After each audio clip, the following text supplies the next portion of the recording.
Actually, much faster than you think. So, my name is Peter Dalmaris. I just want to talk briefly about me so you can get a context of where I'm coming from. It's related, I promise, to my topic. And although I've rehearsed this talk a few times in the past, I'm not sure if I'll be able to actually convey everything that I want in the 40 minutes. So what I've done is I'm going to record an extended version of my talk and put it on YouTube or something like that. And then you can get all the information plus a lot of resources that I'll be talking about, so you can use them in your own research or your own teaching. And to get those resources, you'll need to watch my extended version of my talk. So if you are interested, go to that URL and put your email address in the box. And when that extended version of the talk is ready, I'll send you an email and the URL so you can go and get it. Okay? We're going to put that up there as well at the end of the talk if you didn't manage to get it now. So, actually back to the first slide. So, the title of my talk is Maker Education, a Revolution That We Have to Have. I hope that by the end of my talk you get an understanding of why I think that we need to have a revolution in the education sector. I want to start with a few practical things before I go into the more academic stuff. So some of you may be familiar with this device, that red thing at the top part of the screen. It's a Maki. It's an educational tool. So children, as well as adults like me, use devices like that to create contraptions. The Maki in particular is a device that we use to create user interfaces and other things, but in particular we use them to create user interfaces to interact with computers. So normally you work with a computer by tapping on the keyboard, using the mouse, or these days tapping on the screen on a user interface. But why not a banana or other fruit or other kind of things that are conductive? So children, I get my kids to look around the house to figure out what kind of materials are conductive and which ones of those would make sense to use as a user interface for a computer. I'm not telling them use this, that, or the other. I'm just saying have a look around the house, see if you can find something. Play-Doh is one good example. So kids use Play-Doh to create a keyboard for playing things like Pac-Man. So these are alternative uses and original uses of hardware and everyday materials around the house. This one is another such educational tool. It's the Microduino. It's the modules at the top right, the bottom right corner of the screen. They're small modules that contain functionality. So they may have sensors on board, buttons, microcontrollers, batteries, things of that sort. And you can interface them with other things like Legos and create toys that move around, you can remotely control them, and they do things. But again, kids use tools like that not for the purpose of learning something. In this case, not for the purpose of learning electronics. They use these tools to have a good time, to enjoy themselves by making something. The whole idea behind Maker Education is that learning is best when you actually do something. And I'm going to actually end with that, not right now, but further down in the talk. Let me back that up a bit. So this one is Ari. He's 7 years old. He's my youngest son. And you can see him here having a good time with Circuit Scribe, another one of those educational tools. So Circuit Scribe is a tool that is based on a pen, just a normal pen, but instead of ink, like a black or blue ink, it's got conductive ink. And you can create shapes, not shapes, but threads on a normal piece of paper, and in that way you create a circuit. And then you can plug those modules on special pads on the circuit in order to get a real circuit doing some real work. It could be an LED blinking, or it could be a buzzer making a bit of noise. And there are modules that have things like transistors, there are power modules, there are LED modules, displays, sensors, all sorts of things. So Ari, I spent 30 minutes with him to show him how to use a pen. And then from that point onwards, he just started exploring what those different things do without really telling him much about it. He can now use a transistor. He doesn't know how a transistor works internally. So we haven't spoken about the physics of a transistor and what it takes to convert it into a switch, for example, or to an amplifier. But Ari doesn't care about that because through a transistor, he figured out how to use it to turn an LED on and off. Now what's going to happen in his mind as he gets more and more things done with tools like that, like the Mackie, is that he's going to become accustomed to making things. And he's going to start asking questions. How does a transistor work? How does it do what it does? Then he's going to have to, or I'm going to give him some answers, but then he's going to also be interested in pursuing his own answers. So he's going to get into the physics of how a transistor works at some point in his life. Nobody's going to push him to do that. He's going to do it on his own. Another thing I should mention, I think it's important, is that Ari has dyslexia and he has autism, so he's in the autism spectrum. Are you familiar with dyslexia? Do you know what that is? Yeah? Okay. Essentially, it doesn't like reading, because reading for him, trying to figure out what his characters mean, is too hard. His processing part of the brain that deals with that kind of conversion doesn't work. He doesn't do well at school. We actually took him away from school because he wasn't learning anything. The teachers were just managing behavior. So now he's homeschooled. So in Australia, homeschooling is legal, so he stays at home. We spend most of the day playing, or they spend most of the day playing. They still do all the basic literacy stuff, so they're still learning how to read, how to write, calculate and all that. But when it comes to other types of learning, especially eventually we're going to get into STEM, right now they're doing it through playing. And we are very lucky because today there's just amazing technologies for children, educational technologies that kids can use to learn a lot of really amazing things without actually feeling that they are learning anything. It's just second nature. Now, in making, we should not really be concentrating on high-tech, on electronics in this case, on Arduinos and microvids and all that. This kid made his own pinball machine out of cardboard and just everyday materials like sticky tape and a bit of thread and colors. He had a lot of fun making this game and then playing with it. It took him days and days and days, and then he came up with different iterations, more elaborate games. And you can imagine all the kind of things that he's exposed to by playing and making. Like he's developing a mechanically minded brain. He can understand how to construct his cardboard, how to manipulate the materials. He's developing a plan in his head about how things are going to work, and all that is going to follow him through life. It's very, very hard. I don't know how it is actually possible to develop that kind of understanding of the real world without play like this. You can't get that kind of sense through books. There's many other examples. You'd be surprised if you Google catapults instruction, how to make a catapult, you'd be surprised of the variety of catapults that people come up with. From just using a kitchen wooden spoon with a few rubber bands and paper roll to really big, mean machines. You can take down a whole fortress and people can do all that in a garage. So some people have a hobby making catapults. Now again, you can think about where all that is going to lead you over time.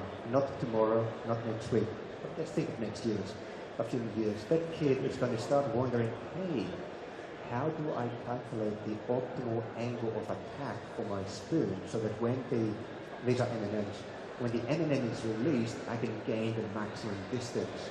So that's going to get him into mathematics. So one thing when you make, one thing leads to the other. So somebody whose name I can't remember said that it doesn't matter what you make as long as you make something. This is one of Ari's contraptions. Can you guess what is it that he's trying to achieve? It's a sandwich, right? And he's used toothpicks to keep the sandwich off the floor or off the table. What did he do there?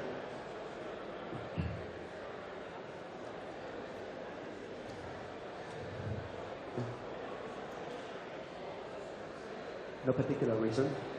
We do use plates in our house. We've got plates. He just didn't want to use a plate for some reason. He's autistic. Can't read his mind. So he came up with a way of keeping his sandwich off the table. Testing. So I'll be talking a lot today. My voice is going. You can either ask me or look at my video later where I've got the full set of resources, and I've got a lot more projects that you can use at your school that have no need for microcontrollers, no need for high-tech, simple stuff. Kids get creative things from basic materials around the house. Like the marble run. So the kid on the left designed this marble run, just puts a marble at the very top of this half toilet bowl, and then the marble would go all the way to the bottom, and they find it very fun. So that's Ari again. The topic of my talk was about education in crisis. Now, to have a crisis in any kind, you need to have a little bit of evidence, and I just want to show you some numbers that illustrate why I think that there's a crisis. One evidence is like how I feel personally about it. I've been in education for 15 years, higher level education. I've got my experiences from school, and I've seen my children going through public and private education system. And I didn't really like what I saw. And probably your experience are very similar. Got a slide at the end of my talk, but I'll talk about it now. I've calculated the amount of time that I've spent studying, and it works out to approximately 30,000 hours. It's 30,000 hours where I've been sitting at a desk listening to a lecturer, right? Plus a little bit more for other studies, like homework and stuff like that at home. And then I was thinking how much of that was actually useful for me, like to the way that I make my living today, right? And it works out that it's not that much. It's very little. And that was in a class in the 20th century. Think about a few years before that, 19th century. So at the top of the screen, we've got a factory, 19th century factory. The Adam Smith, a few years earlier than that, came up with his ideas on how to organize production so that you achieve maximum efficiency. And of course, factories were organized like that. Each worker has got a very specific task to do. It's highly algorithmic. So an algorithmic task is a task that today you can get a machine to do for you. Schools, at the bottom of the picture, were organized in a very similar way. So you've got the classroom there, the kids are organized in rows and columns very neatly. You've got the teacher at the front, the foreman of the factory, that is transmitting the knowledge to the students. And the students get a reward if they do well. So they do a test, they get a reward, which is a good mark, which is what happens at the factory. Okay, the workers will get a pay. We call it an external reward. I'm going to give you a little bit of information later about internal, external rewards and show you that externally motivated people are, over the long term, not very effective in anything that they do. More about that later. If you look at modern times, we've got color, right? Everything's in color now. In the old days, everything was black and white. More than that, production hasn't changed much. The bulk of production today happens in a highly organized manner, just like it did in the 19th century. It's just we've got air conditioning now and better pay and rights. The rest is the same.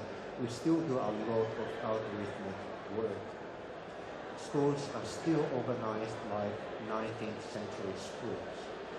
So not much has changed. Now think about the 21st century, like our century going forward next 60 years. So a child who's going through elementary school today will be in our shoes in about 2030 to 2040. What do you think that society is going to be like in 2030 or 2040? Will machines have taken over the world? Artificial intelligence, maybe, will have. A lot of the tasks that we do today, like think about driving a car, right? Especially in Greece, it's going to be a big deal.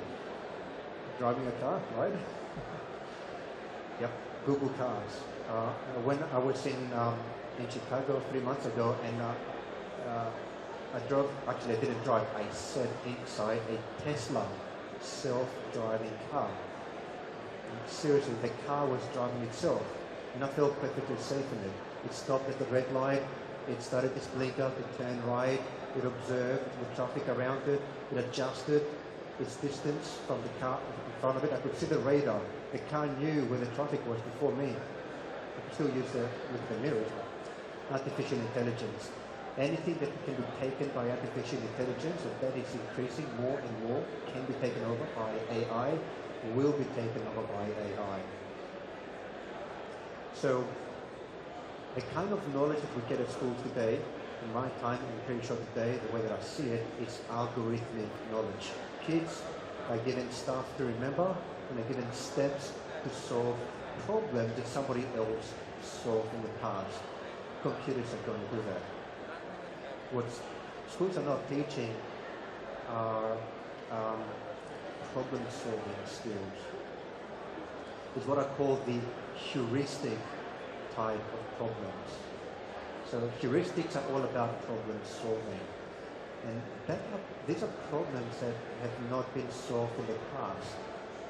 It's not that you can Google something, you can open up a textbook to find out how to solve this kind of problem that our children will have to solve in the future unless they want to be losing jobs on robots. So those kids will not be able to get there. Okay. You can't hear? All right. I can hear myself very loud, but it's because, yeah. Is that better? Testing. All right, some numbers. US numbers. 64% of children that are graduating from high school really can't get into college because the science level is not good enough. Now, as we know, the system today is built so that heuristic type of knowledge can be gained in university. That's where you get into deeper problems and you start understanding what problem solving is about. But most of these kids can't get into university. That's a problem. Schools are not producing graduates with that kind of knowledge. And it's also bad from the point of view of the teachers. Teachers are not always trained appropriately to be able to teach those kind of skills.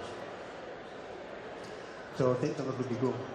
In Australia last year, there was a teacher who famously quit her job because she was very upset about the way that the educational system was moving.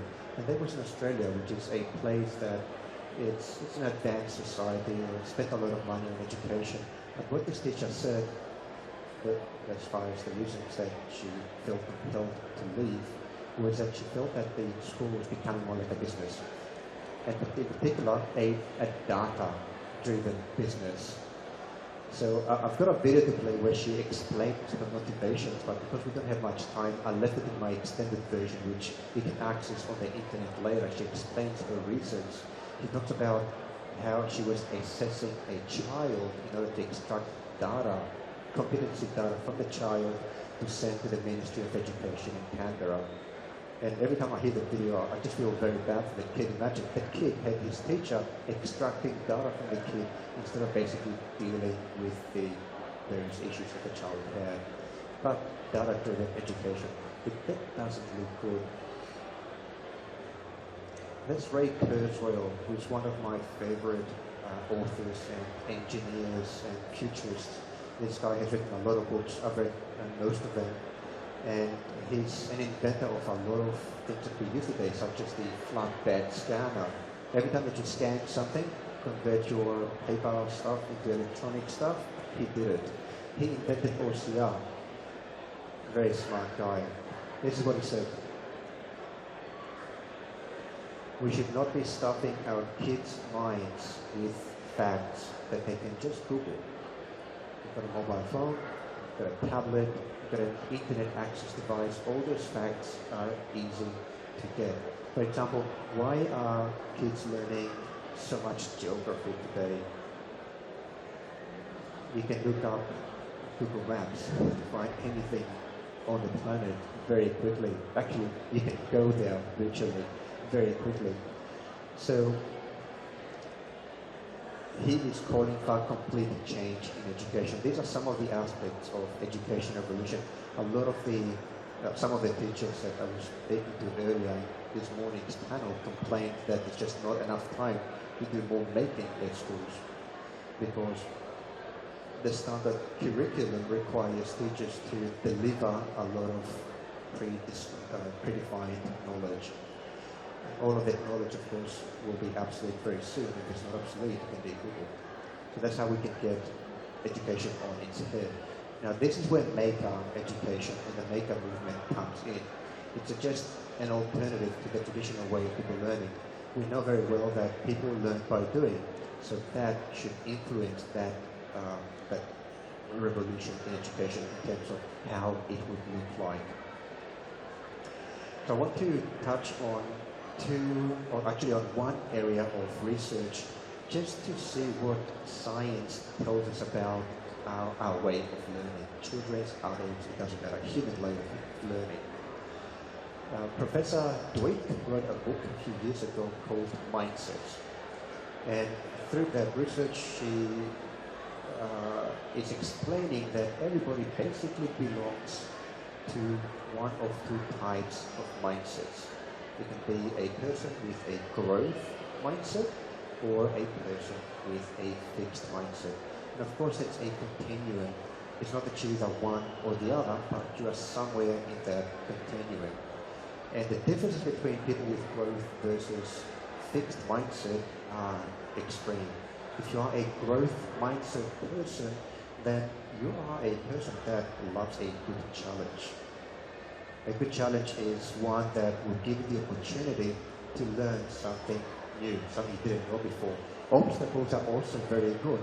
What's an obstacle? Let's say you're making something and you blow a component up. You learn something from that. A fixed mindset person will say, God damn it, I'm leaving, going on a holiday, we'll never go back. You get turned off by obstacles. But a growth mindset person will get another chance and try again. So what kind of people do you think that makers are? Growth mindset people. Every maker in this room is a growth type of person. They believe that they can change their capabilities by studying, by trying things, by hard work, and it takes time. I don't think there's anybody here who's actually a fixed mindset. They wouldn't bother. Why not? There's no benefit. Actually, fixed mindset people avoid challenges. You consider it at school. You've got some kids who try harder if they get a bad mark. You've got other kids that drop out of school if they get a bad mark. There could be other reasons in the background, obviously, I accept that, but it's also a mindset thing. Now, there's a lot of research done on the topic, and if you are interested, I've got URLs at the bottom right corner of all my slides, so you can drill further into these topics. But one thing that I want to say is that makers are growth type of people. And what Professor Dweck learned through her research is that growth mindsets can be made. You can take a fixed mindset person and over a period of time turn them into a growth mindset person. Basically, you make them believe that hard work pays off at the end, that you can improve yourself through learning. And it's not easy, but it is possible. So makers, they like to learn, right? We know that. They understand that it takes hard work, even though often they don't feel like they're doing hard work. When I'm playing with my gadgets, I don't feel like I'm doing hard work. It's not hard labor. My back may hurt, I may have burned my eyebrows after something exploded, but it's not hard work, it's fun. And I have no problem with mistakes. Actually, one funny, at least for me funny, story is when I launched my second course on Udemy. It involved a remote controlled car. And I thought it was an amazing project. I was able to control that car with a Wii nunchuck controller. It was great fun. Somebody sends me an email to say that, Peter, what you've done is terrible. The workmanship on this car is probably the worst I have ever seen. There's cables everywhere. You used hot glue when you should have used something else, blah, blah, blah, blah. And basically, he tore my course apart. He was very satisfying, actually. Yeah, look, I must admit, it wasn't fun to read that email. Like line after line, he was destroying my work. But I learned a lot from it. And in the course that I launched earlier this year in May, it was a Raspberry Pi bench computer. The workmanship was like a million times better. Okay, I did not repeat the same mistakes. A fixed mindset person would have just given up and did something else. Anyway, the lesson to take from here is that mindsets can be changed, and through by getting our children to make anything, it doesn't matter, you get them into that kind of thinking, that I can get better, it may take time, but I'll get there. That's one. Another one I want to talk briefly about, okay, is the issue of motivation. Now you all, I'm sure, recognize Wikipedia. Okay, it's probably my favorite destination after Google. It's Wikipedia. Anybody recognizes that thing on the left? No? You do? The older of us do. It's Encarta. Microsoft Encarta. It doesn't exist anymore, right? It's gone. What happened to it? It had billions of dollars invested in it. Microsoft hired the best experts to write articles for it.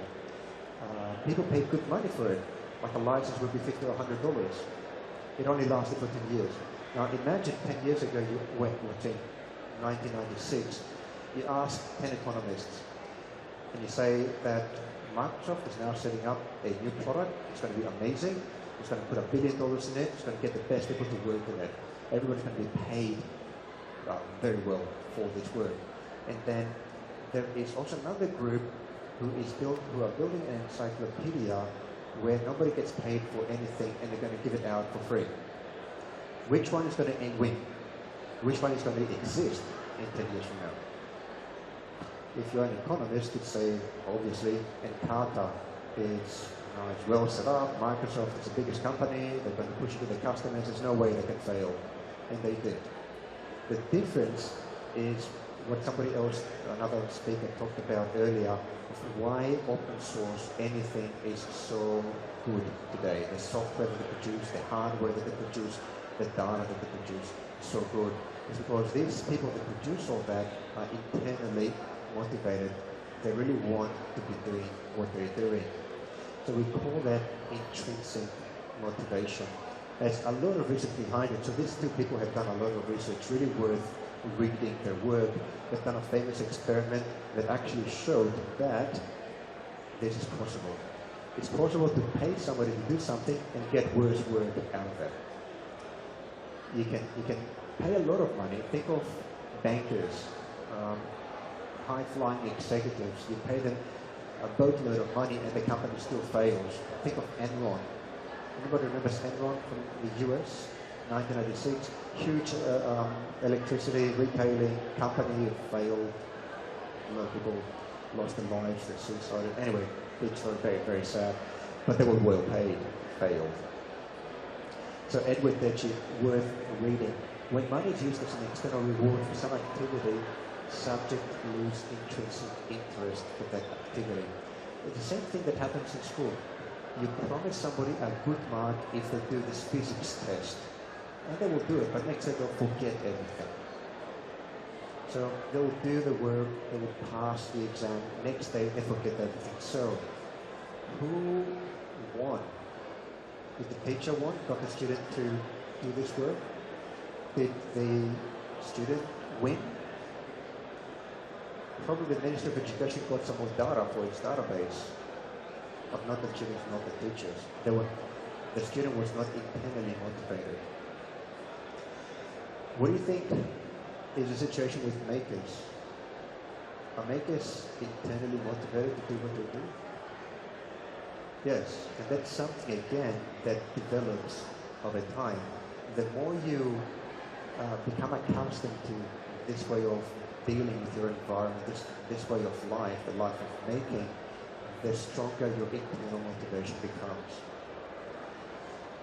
So the question is, don't ask how you can motivate others, because everybody is motivated for something.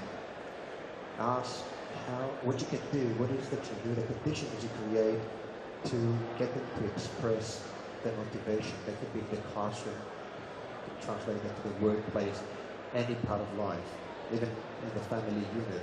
Okay, those things are applied everywhere. Maker education, the maker movement strongly believes in this. So this is one of the cornerstones of what it is to be a maker at any age, is that you follow your internal motivation and you have a growth mindset, because that leads you forward instead of stationary or backwards. Do you think this is possible without strong internal motivation and a growth mindset? Anybody knows what this is?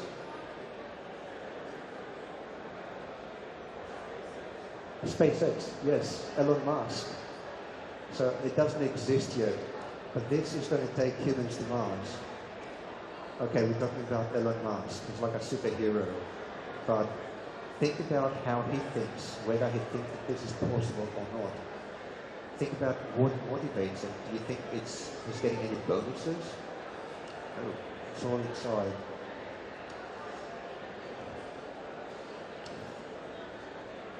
You can introspect and answer this question yourself. How do we learn? Is it something that a teacher taught you at some point in life? Maybe there's a little bit of this, but the bulk of what we learn is because of the work that we do, because of the kind of things that we do. A teacher can help. As I say, a teacher, I don't want to go too far ahead. In making, the teacher is secondary concern by that I mean that a teacher's responsibility is not to transmit knowledge. The teacher's responsibility is to create the condition for the learner to chase their own motivations. So Samuel Parpert he was a professor at MIT, and he's credited as the father of the maker movement and maker education. It's really worth Googling him and looking up his article on Wikipedia. It's got a lot of resources. He is the guy that created Logo. Anybody here worked with Logo? You worked with Logo, programming language? I remember I was playing with Logo in 1985 on my Apple II computer, Apple II. So he was the first person, Parpert that is, who said that at a time where a computer was super expensive and only huge companies and the government could afford them, he said that children could use computers. He was wiring big computers, $500,000 computers, to lights. So the children, by changing the value of a memory location, could switch lights on and off. That was 40 years before Arduino. He came up with the idea. Mindstorms. So Lego worked on Mindstorms with Parpert, and actually the name Mindstorms is the name of Parpert's book in '98 that was published with all these ideas. So a lot, of course, has happened since then, and that's why we have got a Maker Faire today, because these actually took hold and became not mainstream, but on the way to becoming mainstream. Learning takes place when the learner takes charge. Think about that when you interact with your students. So teachers and facilitators, mentors, we're there to help, not really to teach. And we are facilitators. So that's my 30,000 hours. I try to forget about it now, it's just a big event, big part of my life. As an exercise tonight, try the same thing.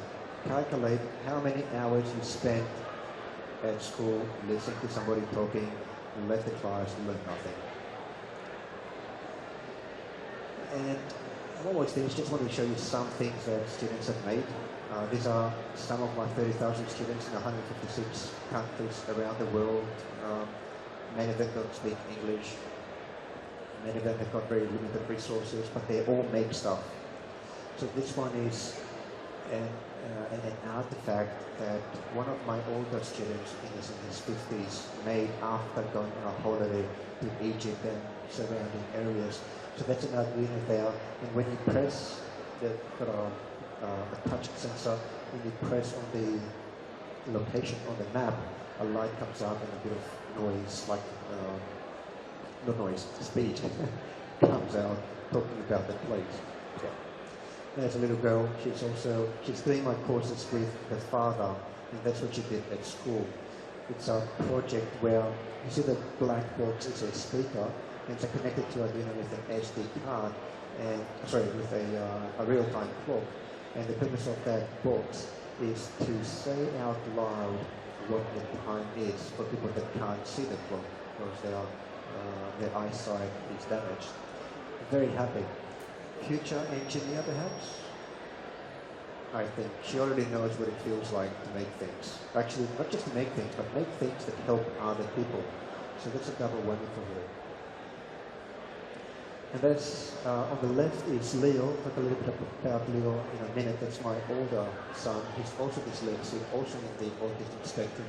Highly intelligent, but not compatible with a traditional school. So they're spending their time creating user interfaces to play a Pac-Man game. They got tired of using the up, down, left, right keys on the keyboard. So they use paper, a pencil, with a bit of graphite on the tip, and maki. And they play Pac-Man using a piece of paper. And there's also art in making, where STEM with the A becomes STEAM. There's art in it. Because Leo doesn't like reading too much, because of his dyslexia, he uses art to express himself. So he uses bits like that to create artifacts that he appreciates because of the symmetry, of the color, or perhaps the shape. Who knows what it is, doesn't really matter. But this, in 5 years from now, could be a fully functional humanoid robot. It does have kind of the shape of a person. The next thing you know, it's just going to be experimenting with robots without anybody really pushing it. What we do is to create the conditions for him to explore these topics. So that's all I had today. I actually managed to get through most of what I wanted to take to deliver. The URL, if you want to be notified for the online version of this talk, is up there, and you also get a list of resources, so you can click on them and get more information about the research and things you can do in the class and so on. I'm happy to answer questions or to discuss any topics with you. Questions? Yeah.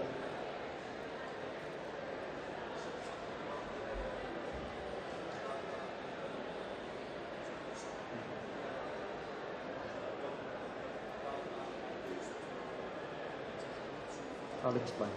Yeah. So the question is, I mentioned data-driven education earlier, and just wanted to extrapolate on that a bit.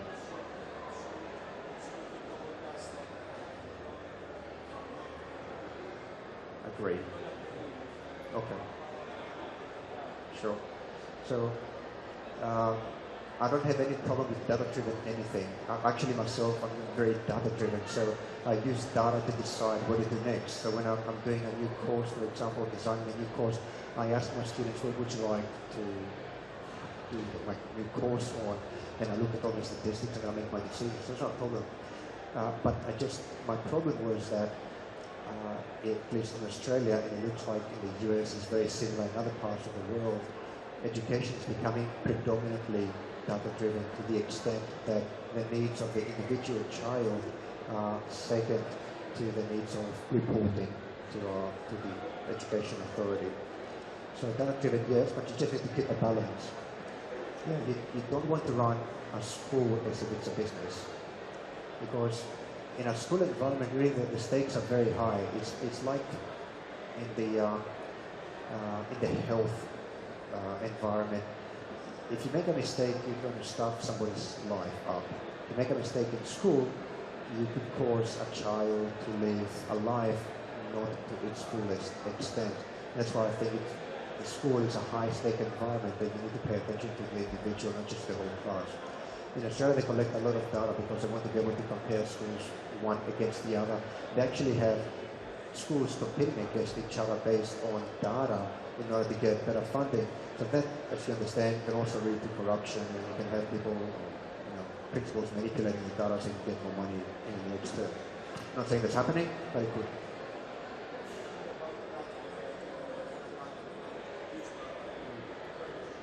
Yeah. Khan Academy, you mean using data to improve its products? Yeah.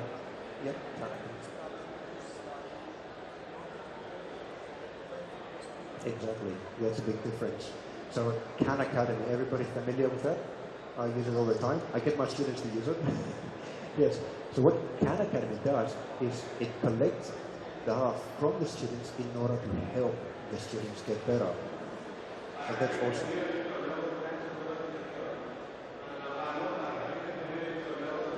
Yeah. I think we've got a bit more time. Yeah. Okay. Thank you for coming. Feel free to get in touch and enjoy the rest of Mega Faire. Thank you, Peter. Thank you Sure. very much. Before you all leave, I think Alexander's talking next, right? Can I see the program quickly? Okay, thank you. Thank you. Peter, thank you so much. Are you running another workshop tomorrow, I think? Yeah? What's it thinking? Okay, so Peter will be running another workshop tomorrow morning. Not sure what time, I'm just checking now. He ran one today. So tomorrow at where is it? There it is, 14:30. No, 2:30. Yeah, 2:30. Okay, so we'll see you hopefully tomorrow for that. And very soon, in the next few minutes, Peter, thank you very much for coming all the way from Australia. Now my turn to come to Australia and do something for you there. Okay, thank you so much. It's only 5,000 kilometers, 5,000 miles, 15,000 miles. Awesome. Good. Where are we? So it's time for Alexander Pagida to come. Is he around? Where is Alex?